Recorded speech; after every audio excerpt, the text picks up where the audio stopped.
Hi అండి.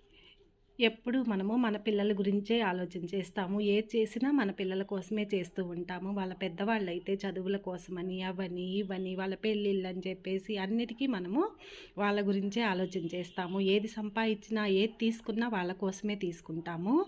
మన తల్లిదండ్రి కూడా మనల్ని అలాగే పెంచారు. మనం పెద్దవాళ్ళం అయిపోయిన తర్వాత మన కుటుంబాలు, మనము, మన పిల్లలు అనుకుంటాము. వాళ్ళనేమి తిరిగి చూడట్లేదండి. వాళ్ళు కూడా మన నుంచి ఆశిస్తూ ఉంటారు. కనీసం వాళ్ళు మనకు అంత చేసినప్పుడు చిన్నది కూడా మనం చేయలేకపోతామండి. అలా కాదండి. మనము కూడా మన తల్లిదండ్రిని చూసుకోవాలి. రేపు మన పిల్లలు మనల్ని చూడాలంటే మన తల్లిదండ్రిని కూడా మనం చూసుకుంటూ ఉండాలి. అది ఒకటి. మనము మన తల్లిదండ్రిని మనం వెనక తిరిగి ఎలా చూసుకోమో మన పిల్లలు కూడా మనల్ని అలాగే వదిలేస్తూ ఉంటారు. వాటిని మనం ఆలోచన చేసుకొని బాధపడకుండా ఇప్పటి నుంచే బాధకు గురవ్వకుండా